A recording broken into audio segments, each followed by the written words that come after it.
Hallelujah, praise the Lord. Hallelujah. Sige po, let's pray family. Pakitaas po yung mga kamay po natin. And manalangin po tayo sa Panginoon. Ipanalangin po natin yung testimony na narinig po natin. Hallelujah. Thank you, Jesus. Father, in the name of Jesus, salamat Panginoon sa umaga po na ito. Salamat sa regalong buhay, regalong pamilya, Panginoon, maging sa regalong biyaya at pagpapala sa bawat isa, Lord. Salamat, Panginoon. Dahil nandito po sila sa inyong gawain upang makapakinig ng panibagong kaalaman, Panginoon, na kanila pong magagamit sa pang-araw-araw po na pamumuhay. Maraming salamat po, Panginoon. And today, anumang mga plano, mga pakana ng kaaway laban sa aming mga buhay, pinapawalang bisa sa pangalan mo, Jesus, in the mighty name of Jesus, in every implantation of the enemy against your people, be paralyzed now, in the mighty name of Jesus Christ, in every general curses, witchcraft, wizard, and witches, be consumed now by the fire of the Holy Ghost, in Jesus' mighty name. And I decree and I declare as one of the spiritual daughter of your servant, anumang mga gawa ng kaaway, mga principle, wrong emotion, wrong thoughts, be rebuked now in the mighty name of Jesus Christ. And I decree and I declare na anumang mapapakita nila, Panginoon, sa umaga po ito po ay kanilang pagbubulay-bulayan at mananatili po sa kanilang mga puso at sa kanilang mga isipan.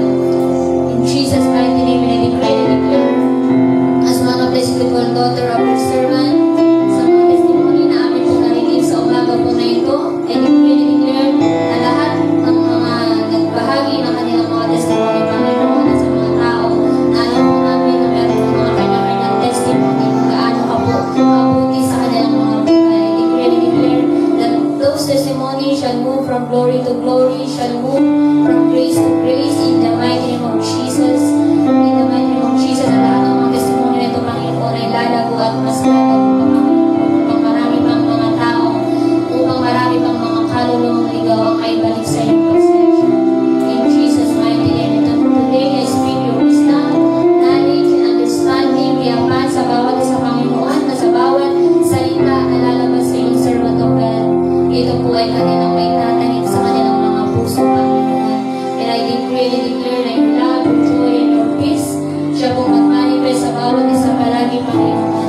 In Jesus' mighty name. And today I speak the blood of Jesus to cover sa mga testimony and to cover sa bawat isa na nandito ngayon, Panginoon. Maraming salamat po. In Jesus' mighty name we pray. Amen. Hallelujah. Palakpakan po natin ang ating family. Hallelujah. Thank you, Jesus. Sige po, pwede na po tayong magsiupo sa presensya po ng ating Panginoon. Hallelujah. So once again, a blessed morning, family. Blessed morning, family. Pakitouch po yung mga katabi natin. Pakisabi ng family. Once again, this is your home. This is your home. This is your church. This is your church. You are safe here. You are safe here. And you are blessed here. And you are blessed here. Because we are Jaom forever. Because we are Jaom forever. Hallelujah. Palakpakan po natin ang Lord, thank you, Jesus. Hallelujah. Praise the Lord. So once again, welcome family sa ating pong Sunday service dito po sa Jaom Naing Cavite. And salamat po sa presensya ng bawat isa na naglaan ng kanilang oras, ng kanilang panahon para po sa gawain ng ating Panginoon. At ay sure na meron pong gagawin at merong tatrabahuin ng ating Diyos na buhay sa bawat buhay ng bawat isa na nandito ngayon, even sa kanilang mga mahal sa buhay, sa kanilang family, sa anumang dako sila naroon. Hallelujah. Basta panghawakan at magtiwala lang tayo sa Panginoon, wala pong imposible. Yan po ang dapat po natin ilagay lagi sa puso at sa isipan po natin. Amen, family? Amen. Amen.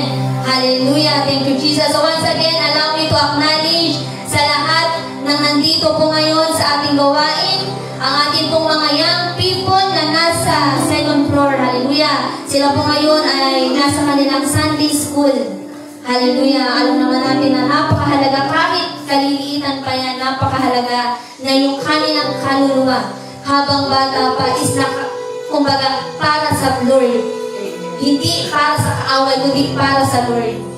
Hallelujah. Kaya yan, mga young people na yan, kahit, hallelujah, kahit ganyan pa yung kaliliit, hindi natin masasabi kung ano pa yung kayang gawin ng Lord sa kanilang mga buhay habang sila ay papalaki ng papalaki. Amen. Diba? Kung gusto natin na yung mga anak natin na lalaki na may takot sa Diyos, kung gusto natin yung mga anak natin na may takot sa magulang, ipakilala natin ang Panginoon. Yan po talaga yung mahalaga. Para alam naman natin na ngayon, ang mundo hindi na talaga maganda. Papangit na ng papangit, pasira na ng pasira. Kaya hindi tayo pabayad na yung mga kabataan natin, sila din ay gagamitin ng kaaway para tayo mismo mga magulang is sirain. Amen, family? Amen. Hindi tayo pabayad na yung mga anak natin ang gagamitin para tayong mga magulang merong emotion, para tayong mga magulang magalit, magkaroon ng hinanakit, magkaroon ng tampo, di ba? Kaya dapat habang bata sila, ipakilala natin ang ating Panginoon na kung gaano kasarap at kasaya na nasa presensya tayo ng Lord. Amen? Kasi kung nakikita natin mga kabataan ngayon, mismo mga kabataan, nagkakasakitan, nagkakapatayan, in Jesus' name, tayo dito sa gawain na to, dito sa ministry na to, hindi tayo papayag na masasayang ang buhay ng bawat bata. Amen. Kaya, hallelujah, yung mga may anak, dalhin sa church, ipakilala natin ang gawain ng Panginoon, ipakilala natin ang Panginoon, especially po sa kanilang mga buhay. Hallelujah. Palakpakan po natin ang ating Panginoon family para sa buhay ng mga young people. Hallelujah, na grabe, parami tayo ng parami. Diba? Hindi masasabi na, yan, kahit tayo lang yung mga matatanda dito, pero grabe yung ginagawa ni Lord na meron talagang mga bata.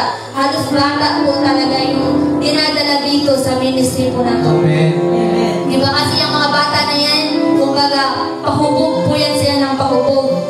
Diba? Meron pa silang, malayo pa yung hahakbangin nila, malayo pa yung lalakarin nila. Diba? Kaya hindi dapat tayo bayan, puro naman bata itong mga nandito. Wala man lang ako ditong mga kabayos, wala man lang ako ditong anuhan, puro mga bata to. Hallelujah. Dapat pasalamatan po natin na mas marami ang bata.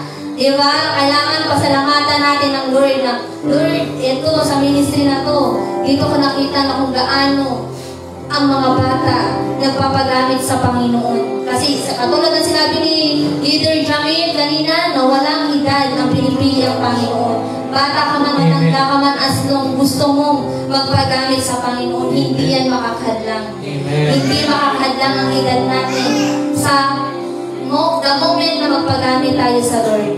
Hallelujah. Palakpakan po natin. Hallelujah. Thank you, Jesus. And also po, allow me to acknowledge lahat ng presensya ng mga taga-13. Lahat ng mga family natin from 13 Martires, palakpakan natin ang ating sa buhay. Hallelujah. Hindi ko na po kayo isa-isahin kasi marami po talaga ang taga-13 na nandito po ngayon sa gawain ng ating Panginoon. Hallelujah. And syempre po ang ating pong family from Pasinayan Northeast. Hallelujah. Sila nanay and si tatay. Welcome po once again dito po sa ating Sunday service.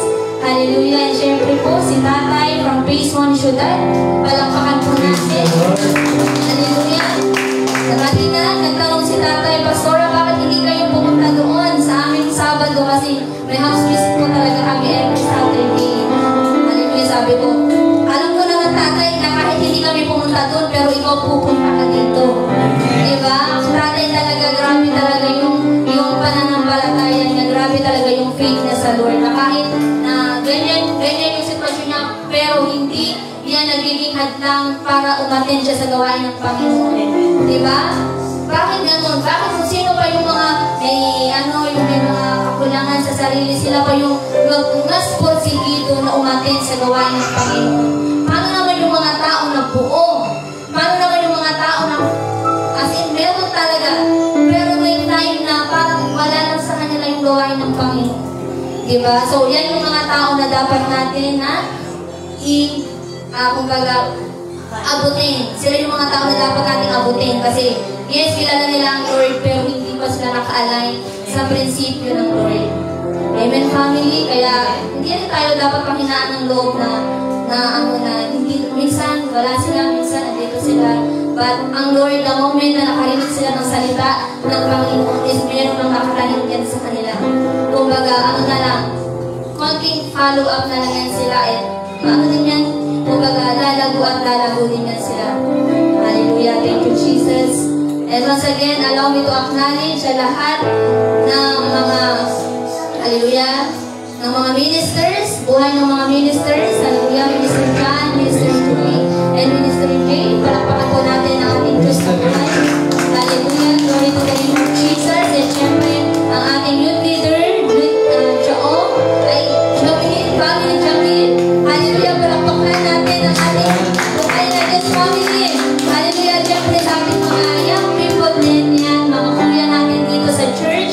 Hallelujah, si Family Andre, Family Rexel, and si Family Airo, and si Family Althea, and si Family Joshua. Hallelujah, palakpakan natin ang ating Diyos na buhay. Hallelujah. Hallelujah, yan, kahit mga bata pa yan, bagkus, hindi yan basta-basta. Hindi po yan basta-basta kahit mga pastor, hallelujah, mga bata-bata pa naman po kami. Pastor Lego, bata pa rin naman po yan, pero hindi po naging hadlang yung mga edad po namin para sumunod po kami sa tawag ng Panginoon.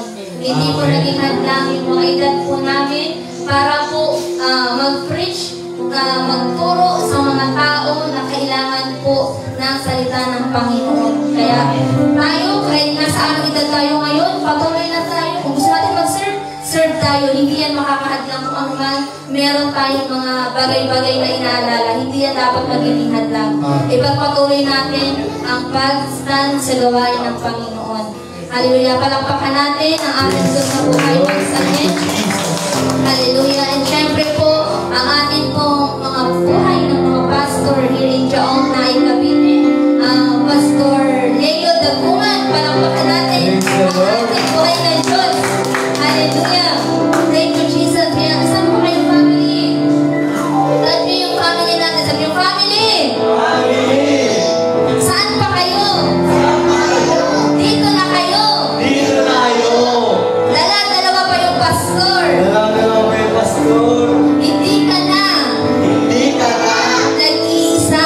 Nag-iisa. Kaya family. Kaya family. Hallelujah. Tuloy pa rin tayo. Tuloy pa rin tayo. Kung ano mang pinagdaraanan natin ngayon, Kung ano mga pinagdadaanan ngayon, pangsamantala lang yan. ang samantala lang yan. Gusto ng Panginoon, Gusto ng Panginoon, kung ano yung nararanasan mo ngayon, kung ano yung nararanasan mo ngayon, dapat yan yung gamitin mo yan yung gamitin mo para magpatuloy ka. para magpatuloy ka. Na mag-serve Mag-serve sa Kanya. sa Kanya.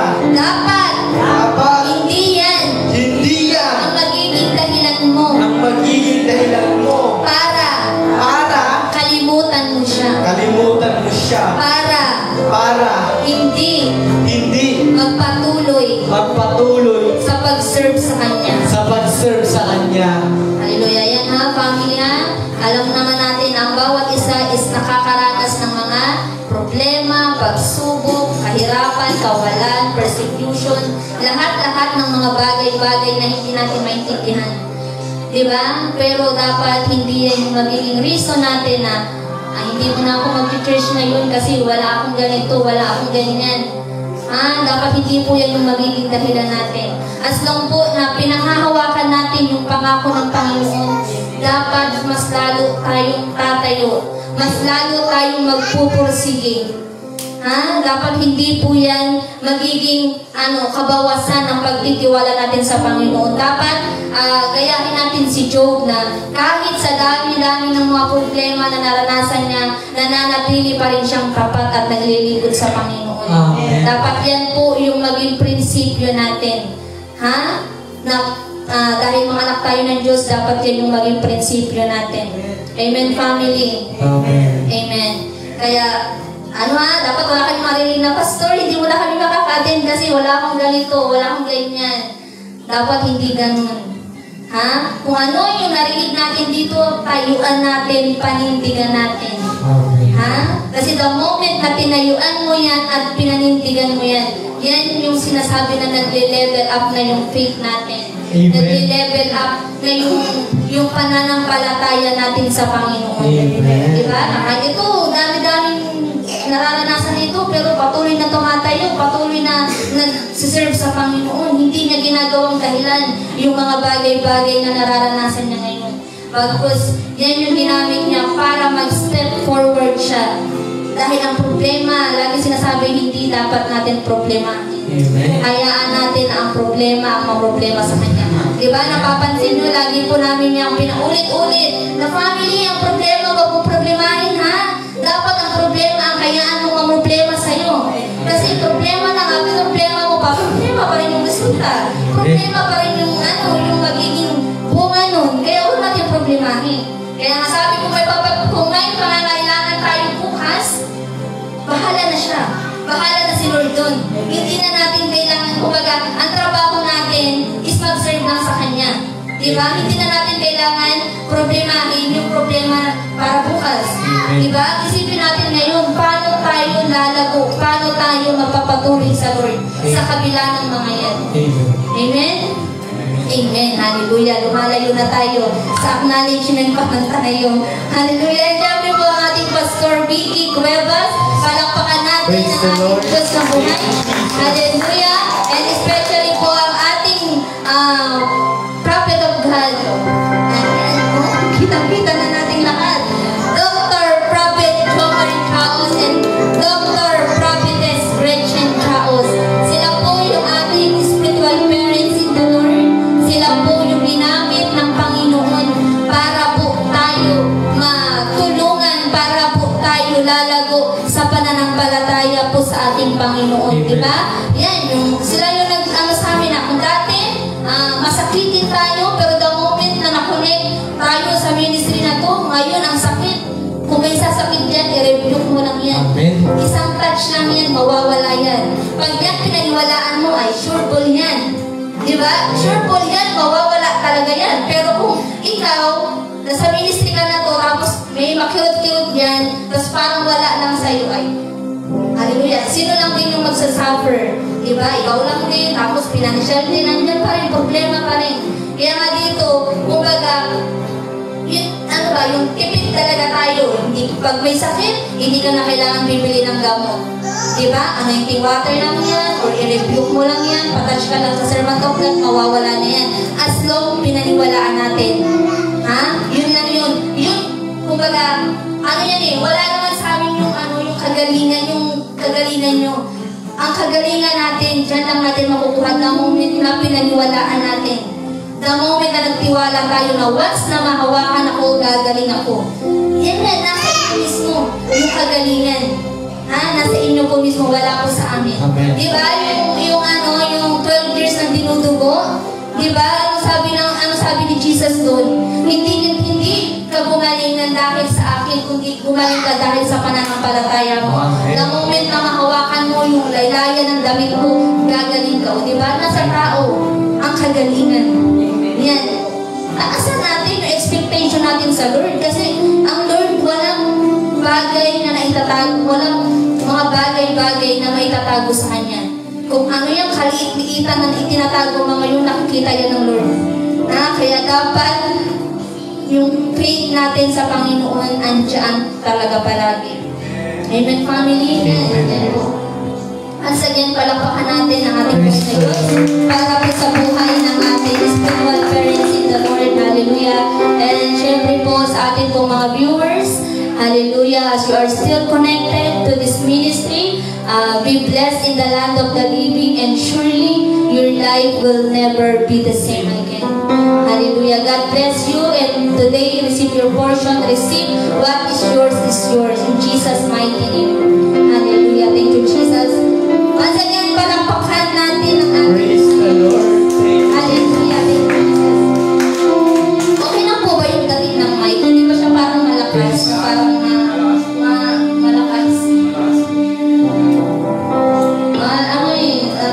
Nakikita ko na malakas yung Hallelujah. Praise niya. Okay na po yung ganito. Ganito, no? Hallelujah. So, hallelujah. Are you excited, family? Nagpapapakinig ng panibagong salita galing sa ating Panginoon. Amen. Ready na ba kayo na makapakinig ng panibagong kalakasan na gagamitin natin from Monday to Saturday? Ready na ba ang lahat? Amen. Dapat palagi tayong excited na makapakinig ng salita ng Panginoon. Dapat ito yung oras na gising tayong lahat. Hindi dapat ito yung oras na tulog tayo. Hindi ito dapat yung oras na ano lang tayo, yung parang kawala-wala lang, yung parang wala lang. Dapat ito, itong oras na ito, dapat maging excited tayo dahil the moment na pinanghawakan mo kung ano yung sinabi ng Panginoon ngayong umaga, once na pinanghawakan mo at in-apply mo, pag-uwi mo sa bahay mo ay sigurado pa sa sigurado, mayroong gagawin ang Panginoon. Amen. Kaya dapat hindi natin tulugan ang oras na ito. Amen, family? Amen. Amen. Hallelujah. So, itong topic po natin na ito, isang topic na po din namin dun sa pastor namin sa bansa. And kasi lagi namin napapansin na bakit meron mga tao na pupunta sa church, magsisimba, susunod sa pag-worship, and then after pagka-uwi, parang walang nangyari. Parang wala lang, parang ano lang, nakalimutan lang, parang pumasok pa sa kabilang tenga at tumabas na sa kabila. Bakit ganun? Diba? Parang, kasi dahil pa rin yan sa mga prinsipyo natin na sige, Sunday ngayon, magsisimba ako, pag-uwi ko sa amin, kung ano ako, yun na ulit ako. Diba? So, ngayong araw na to, pag-ubulay-bulayan natin kung gaano kahalaga ang pagsunod sa Panginoon. Kung gaano kahalaga na pahalagahan natin bawat bagay na ibinigay ng Lord. Amen, family? Amen. Amen. Hallelujah. And alam ko na ano na rin to dito ni Pastor Keyo. And gusto ko lang din siya i-share sa inyo. And ano lang, yung tingin ko lang na ano ng Panginoon. Kasi ito rin naman yung parang ano din kanina sa MC. And yeah, bawat ginang namin is tutugma-tugma talaga. From MC to testimony. Hallelujah. Thank you, Jesus. So today, hallelujah, ang topic natin, hallelujah, obedience is a choice to follow God and unfollow other things. Anong pagkakaintindi nito, family? Anong pagkakaintindi nito? Obedience is a choice to follow God and unfollow other things. Diba? The moment na sumusunod tayo sa Panginoon, kailangan meron tayong iwanan. Kailangan the moment na gusto natin mag-serve sa Panginoon, kailangan meron tayong dapat bitawan.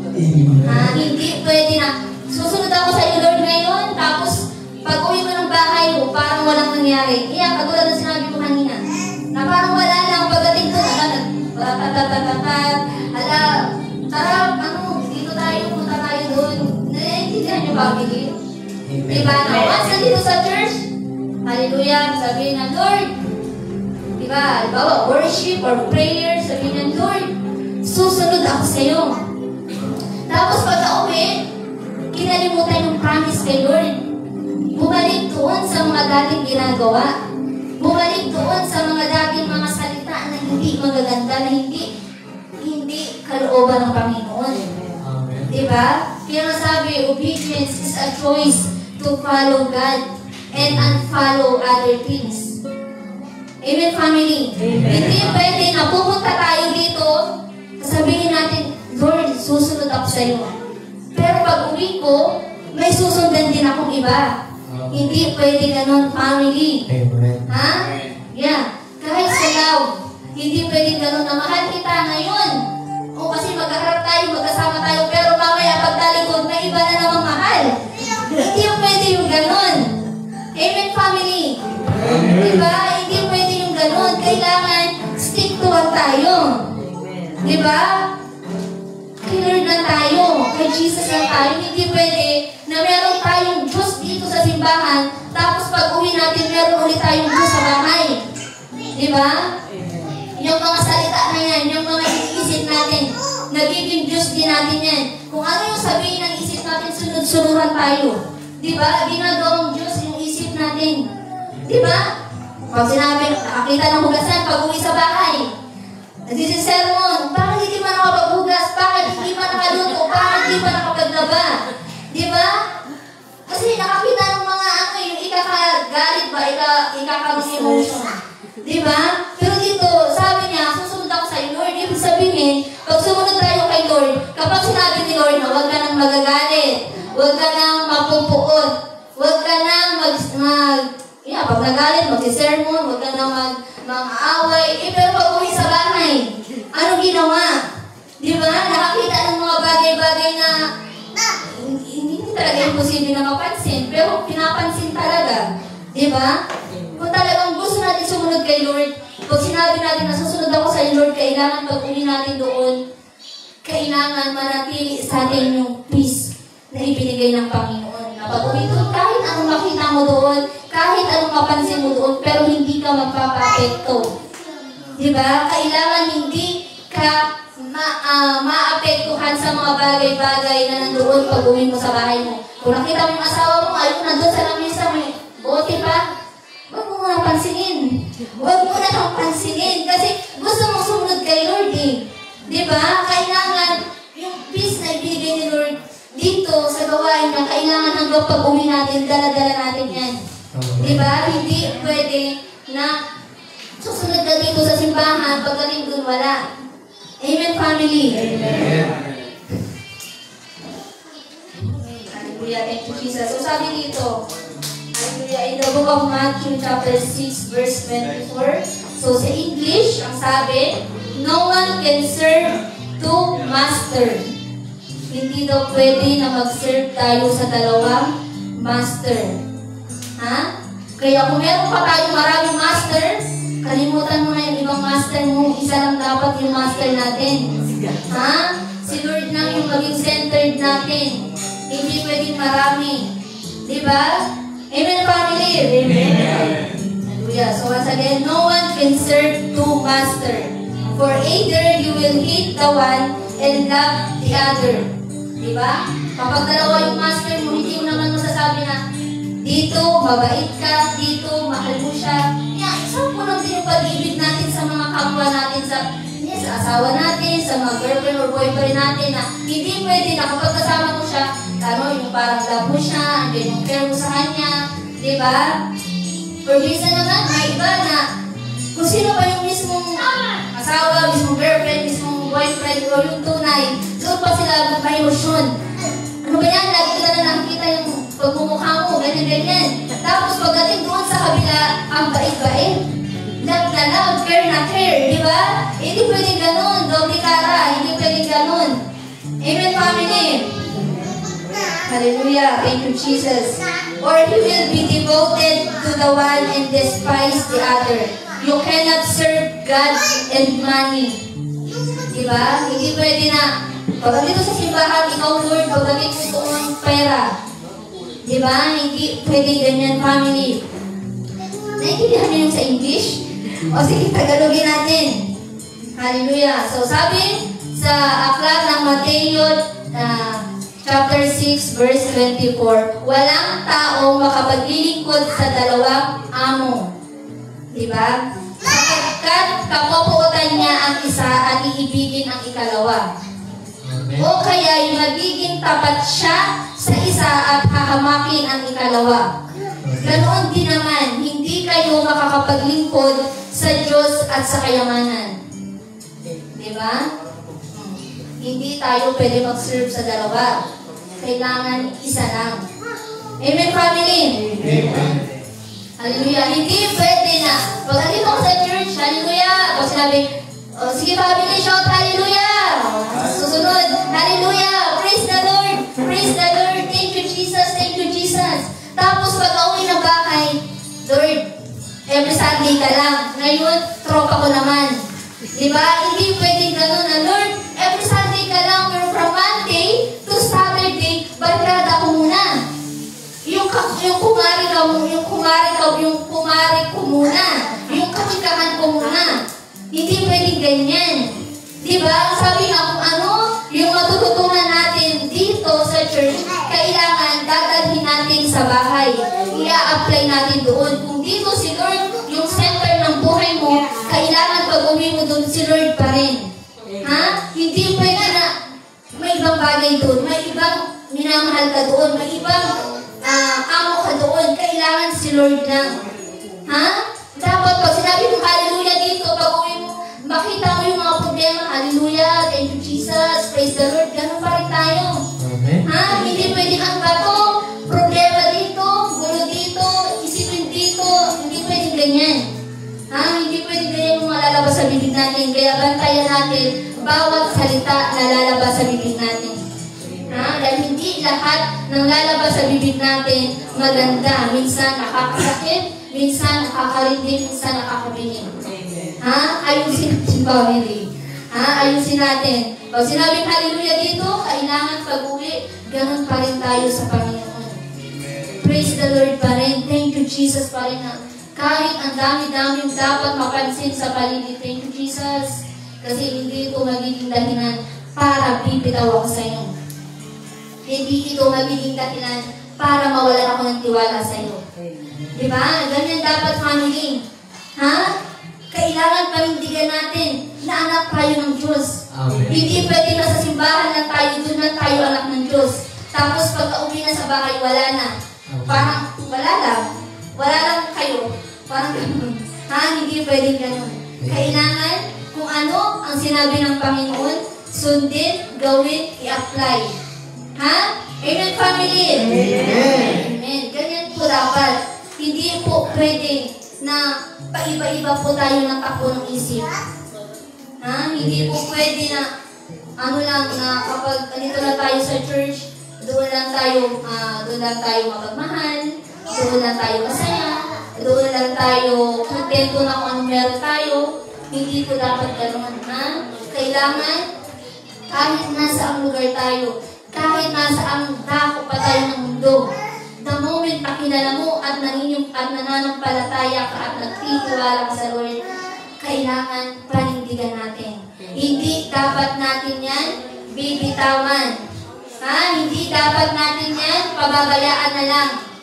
Ha? Kailangan kung nagtitiwala ka sa Lord, kailangan may kaakibat na paggalaw. May kaakibat na paggawa. Diba? Hindi pwede na, puro na lang, ikaw na Lord, bahala. Ikaw na lang Lord. Ikaw na yung bahala dito. Hindi pwede gano'n. Hindi pwede lahat si Lord. Yes, si Lord, kaya niyang gawin lahat.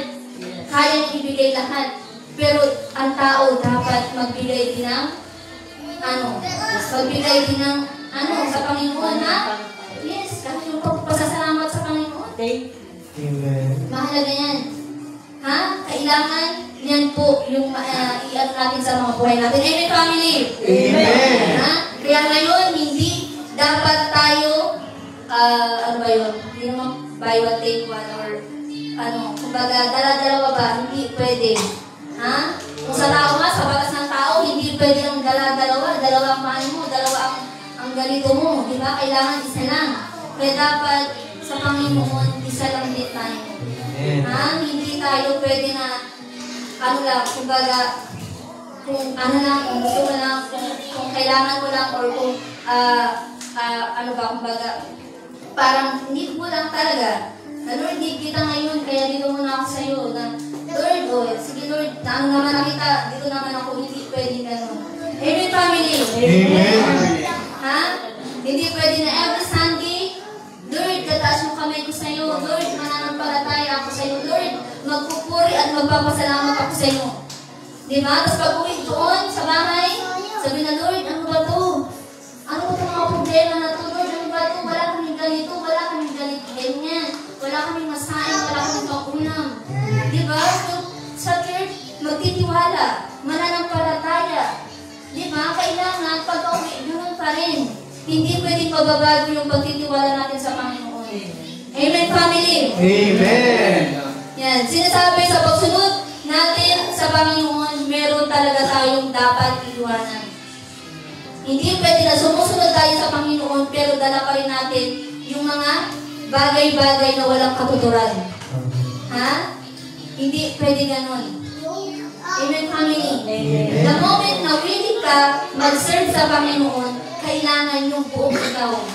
Kailangan yung buong sarili mo, buong isip mo, buong puso mo, buong pagkatao mo nandiyan. Diba? Kaya lagi namin sinasabi na yung family, kung ano man yung mga naiwanan natin sa bahay, kalimutan muna natin. Kung meron tayong mga gawain doon na hindi nagawa, kalimutan muna natin. Dapat pagkakasandin yung puso, isipan, yung sarili mo, yung kaluluwa mo, yung buong ikaw, nandito sa gawain ng Panginoon. Ha? Hindi pwede na kakalimutan natin yan. Ha? Kaya dapat, ngayon, sinabi na the moment na mag-obey tayo sa Panginoon, meron tayong mga bagay-bagay na dapat iwanan. Ano yung mga bagay-bagay na dapat natin iwanan at kalimutan? The moment na mag-serve tayo sa Panginoon. Example, family, ano? Yung mga bagay-bagay na dapat natin kalimutan, dapat natin iwanan, dapat natin let go. Di ba? Di ba, family? Amen. Ano yung mga bagay-bagay na yun? Ha? Yung kasiyahan mo sa panglabas, yung kasiyahan mo din sa mundo, pangsamantala lang yan. Di ba? Kahit alam mo ng pangsamantala yan, dapat iwanan mo na yan. Di ba? Kasi sabi sa Panginoon mo lang, mararanasan ang tunay na kaligayahan. Hindi sa mundo, hindi sa labas. Di ba? Kung ano man yung mga nakasanayan mo doon, kahit mahirap iwanan, yung mga barkada ko doon, yung mga kainuman ko doon, yung mga chikahan ko doon, kung ano man yung mga nandoon, para sa iyo, Lord, iiwanan ko kahit mahirap. Para sa iyo, Lord, gagawin ko to kahit hindi ganun kadali. Pero dahil nagtitiwala ako sa iyo na lahat ng gagawin ko, the moment na nandyan ka, mapagtatagumpayan ko. Amen. Kaya dapat ngayon, the moment na mag-serve tayo sa Panginoon, i-let go yung dapat i-let go. Ha? Hindi pwede na ganito pa rin tayo. Ha? Amen. Hindi pwede. Kailangan mas manaig sa atin yung pagmamahal ng Panginoon. Ha? Kaysa yung pagmamahal sa labas. Kasi yung pagmamahal sa labas, minsan hindi tayo sigurado. Minsan, akala mo mahal ka, minsan akala mo parang may care sa'yo, minsan akala mo talagang maaasahan mo sa lahat ng oras, sa lahat ng panahon. Diba? Puro lang akala. Diba? Pero after na ikaw naman yung mga kailangan, na ikaw naman yung kailangan ng ng mga bagay-bagay na parang hallelujah, na yung pagmamahal, yung kaligayahan. Diba? The moment na may sakit tayo, the moment na may problema tayo, buti sana kung nandyan palagi sila. Minsan, iniwan tayo. Minsan, parang hindi na tayo nila kilala. Kilala lang tayo kapag meron. Pag wala lang. Parang hindi na tayo magkakalala. Na parang, kilala ka noon kasi meron ka, pero ngayon wala ka na, bahala ka na. Ha? Hindi pwedeng ganyan. Amen, family? Amen. The moment na mag-serve tayo sa Lord, kailangan stick to one tayo. Ha? Hindi pwede na palagi tayong meron pa rin mga bagay-bagay na hindi maiwanan. Ha? Kailangan iwanan mo na yung mga bagay-bagay na dapat natin iwanan. Ha? Iwanan na natin. Minsan kasi akala ng tao na pag nandito sa church is boring. Pag nandito sa church, ang lungkot naman ito. Pag nandito sa church, parang ano ba ito? Mag-isa lang ako. Yung parang ganyan, may mga ganyan kasi. Di ba? May mga ganyan. Kasi ang tao, madalas, yung gusto nila yung physical na, yung nakikita talaga nila, yung parang, kita talaga nila yung love, kita nila yung care, kita nila lahat ng mga bagay-bagay. Di ba? Gusto nila yung gano'n. Di ba? Pero kung tayo talaga mananampalataya tayo sa Panginoon at nagtitiwala tayo sa Panginoon, kahit yung mga bagay-bagay na hindi natin nakikita, the moment na sumusunod tayo sa Panginoon, magtitiwala ka pa rin. Amen. Di ba? Hindi pwede na, itong tropa ko, nakakasama ko naman to sa kasinyahan, nakakasama ko naman to sa inuman, nakakasama ko naman to sa kwentuhan. Di ba? Pero sa panahon na ikaw naman yung may kailangan i-share sa kanila, nandiyan pa ba sila? Nakikinig pa ba sila? Amen. Ha? Andyan pa ba sila para damayan ka? Andyan pa ba sila para pahalagahan yung feelings mo? Amen. Di ba? Minsan si Lord, yung mga feelings natin, si Lord lang yung magpawi ng lahat ng sakit, lahat ng puot, lahat ng mga pakiramdam na hindi maganda. Si Lord lang. Amen. Diba? Kaya kay Lord mo lang ipagkatiwala lahat ng mga bagay-bagay. Ha? Hindi mo pwede ipagkatiwala yan sa ibang tao. Ha? Amen. Yes. Kung gusto natin sumunod sa Panginoon, kailangan yung mga maling pananaw, maling prinsipyo natin noon, mag-i-align sa prinsipyo ng Diyos. Ha? Kung dati, problemado ka kapag may problema, kapag may bayarin, kapag may utang, kapag may mga bills, ngayon, dahil kilala mo si Lord, nagtitiwala ka kay Lord, kahit gaano pa karami yung bayarin mo, hindi ka magpapa-apekto. Ganyan.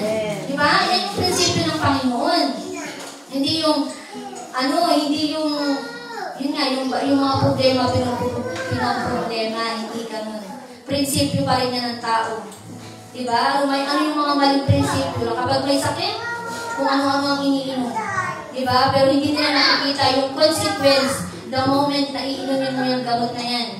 Yes? Sabihin na natin, gumagaling yung iginagamot mo dyan kung sa sulat man yan or kung saan man yan. Pero hindi mo nakikita, may ibang parte sa katawan mo na sisira. Diba? Hindi talaga lahat may maitutulong sa atin.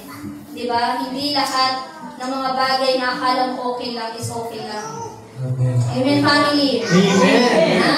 Kaya ngayon, dapat magtiwala tayo sa isa. Amen. Dapat ngayon, mag-serve tayo sa isa. Yes, Hindi pwede na marami tayo isi-serve. Amen. Kailangan isa lang yung master natin. Amen. Amen, family? Amen. Kaya ngayon, kahit masakit, iwanan yung mga bagay-bagay na dapat mong iwanan, pilitin natin. Amen. Para sa Lord. Amen. Ha? Pilitin natin.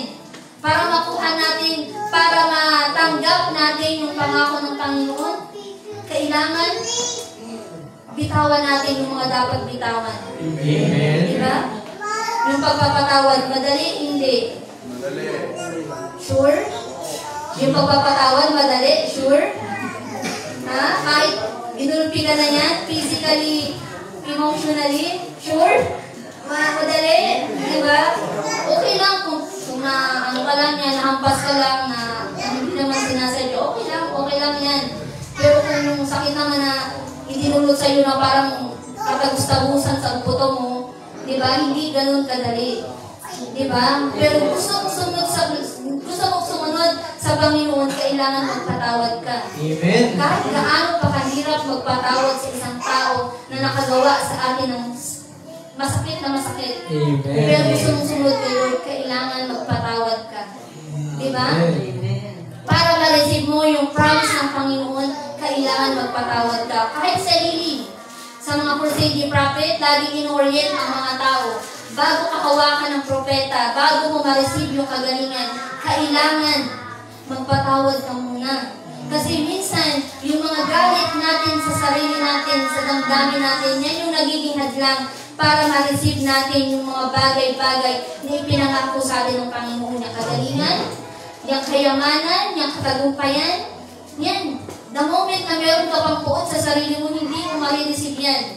Hindi mo matatanggap yan. Kahit pinangako pa sa iyo ni Lord lahat ng pangako, pero hindi mo kayang mag-release ng kapatawaran sa kapwa mo, walang mangyayari. Hindi mo ma-receive yan. Amen. Diba? Yes, sa hiling niya prophet, bago mo ma-receive yung kagalingan na nagmula sa Panginoon, patawad ka muna. Bago mo ma-receive. Merong mga healing na instant, dahil nakapag-release sila ng forgiveness. Merong mga healing na process dahil meron na, papatawarin mo siya ngayon, pero hindi naman madali. Pero ngayon, para lang gumaling ako, papatawarin ko siya. Diba? Kaya merong mga healing na hindi agad-agad nare-receive. Kasi process yung healing. Hindi pa ganun na ilabas lahat ng mga dapat ilabas. Diba? Kaya ngayong kagalingan, nasa atin yan. Ha? Wala yan sa mga servant of God, kundi nasa atin yan. Amen, family? Amen. Kasi dito ka na mag-serve sa Panginoon, lahat ng mga bagay-bagay na gustong ibigay ng Panginoon. At kung ano man yung sabihin ng Panginoon, at sinusunod mo, at ginagawa mo, at ina-apply mo sa sarili mo, sure po, lahat ng yan marireceive natin. Amen. Amen, family? Yes. Yung sinasabing miracle, Diba? Kaya ang miracle kasi hindi naman palagi nangyayari. Kumbaga, minsanan lang, the moment lang yung healing.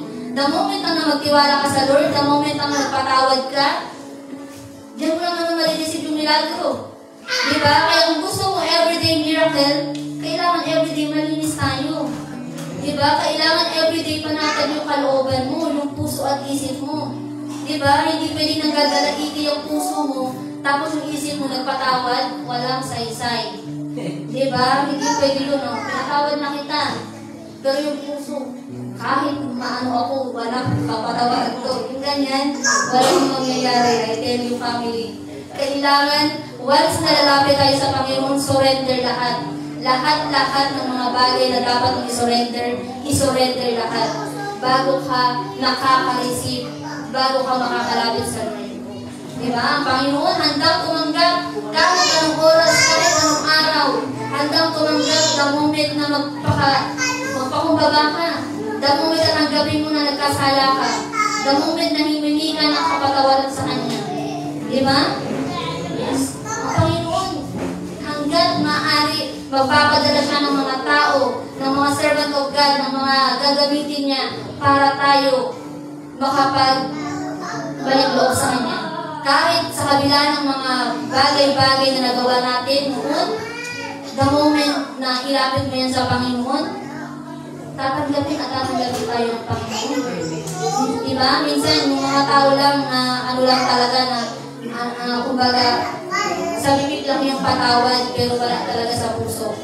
Diba? Tapos, halimbawa, dito, pinag-usap kayo. O yan, patawarin mo siya. Patawarin mo siya. Sige, pinapatawad na kita. Nagkakapan pa. Shake hands pa. Pero after, hindi na magkakilala. Diba? Ano na, sa bibig lang yung kapatawaran. Dapat hindi tayo ganun. The moment na magpatawad tayo, kailangan puso talaga. Amen. Sa isip, sa salita at sa gawa. Ganyan tayo dapat mag-release ng forgiveness. Hindi pwedeng pilit lang. Ha? Yan. Kahit sa mga bagay-bagay na mga hindi mo na maintindihan, sa mga bagay-bagay na parang wala ka nang maintindihan, wala ka nang maunawaan, na saan pa ba ako pupunta? Saan pa ba ako lalapit? Diba? Minsan may mga ganyan talaga na parang ang gulo-gulo na hindi mo maintindihan. Ano pa bang dapat mong gawin? Yung mga ganyan-ganyan. Kung sa tao walang ilalabas yan lahat, sabihin niya, tara, itagay na lang natin yan. Ganun lang yan, solusyon na ibibigay nila sa'yo.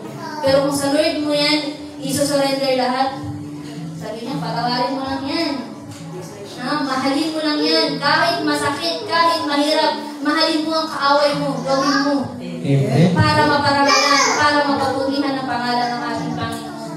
Ganyan tayo dapat sumunod sa Panginoon. Kailangan lahat, once again, kailangan lahat ng dapat bitawan. Ganyan ang pagsunod sa Panginoon. Masakit, pero masarap yung resulta. Masarap yung bunga. Diba? Ano gusto mo? Na, masarap ngayon, pero pagdating sa uli, masakit. Saan ka? Diba? Ang sarap-sarap. Ito mo na ako. Masarap dito. Enjoy dito eh. Pero after nyan, after ng kasiyahan mo, lugmo ka na naman. After ng kasiyahan mo, problemado ka na naman. Diba? Ano ka? Sa una masarap? Sa huli masakit? Or ngayon masakit, itinisin mo lahat, pero yung ending, grabe.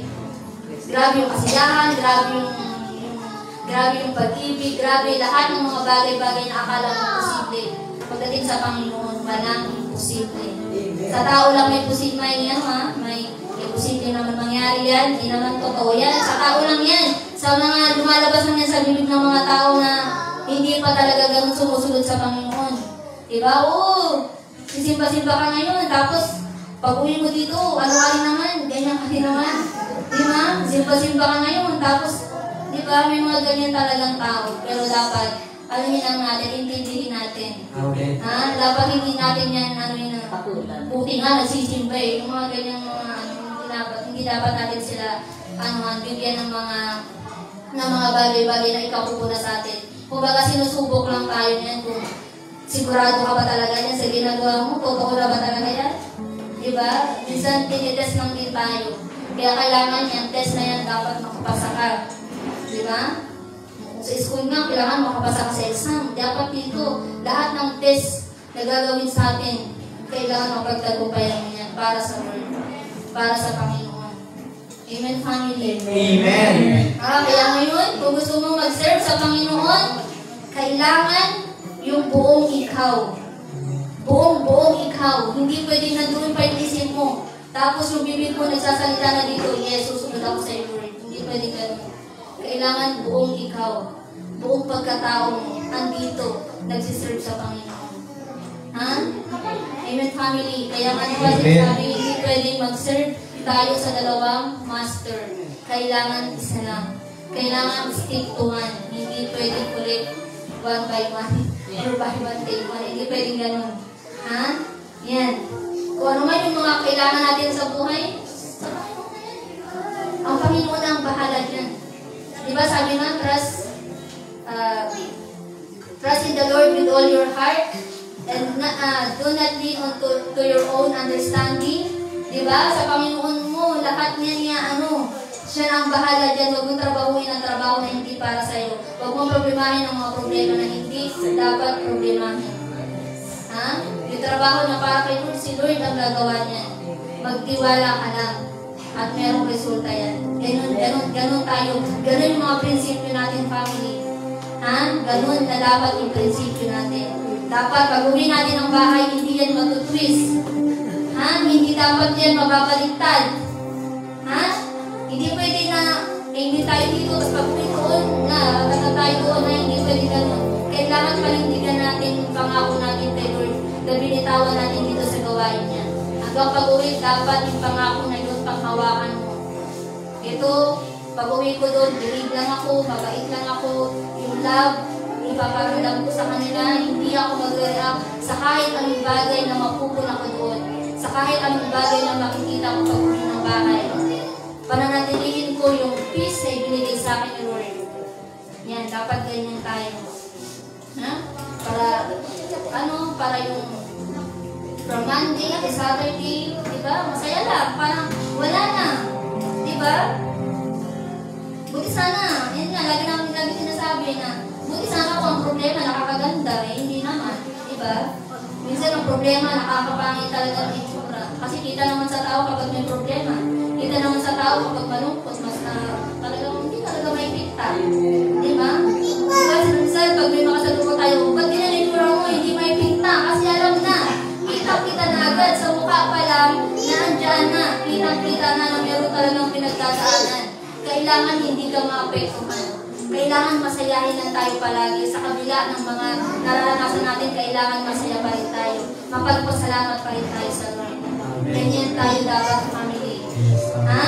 Panatilihin natin yung pag-ibig, yung pagmamahal, yung kasiyahan, yung kapayapaan ng Lord na ibinigay sa atin. Ha? Amen, family. Amen. Hallelujah. Magsingin palakpakan natin. Praise God. Hallelujah. So, I request everybody to stand in the presence of our living God. Hallelujah. Thank you, Jesus. Hallelujah.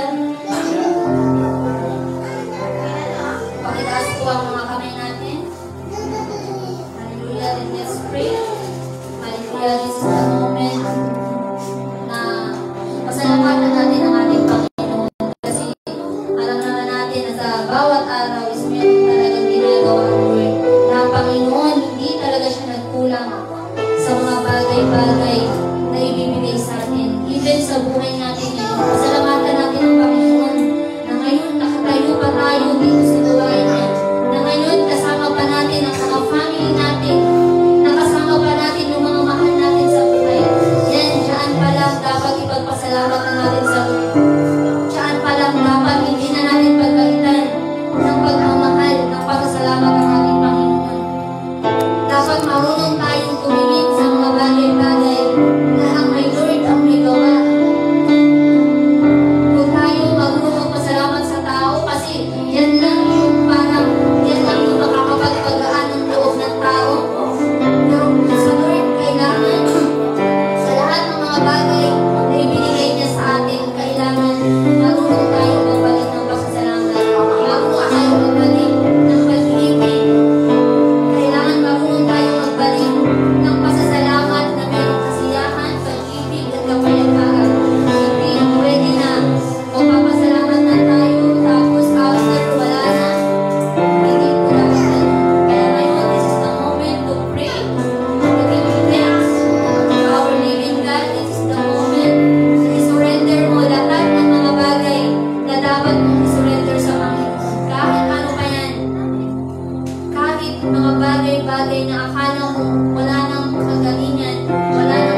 This is the time of pagkaw sa Panginoon. Hallelujah. Thank you, Jesus.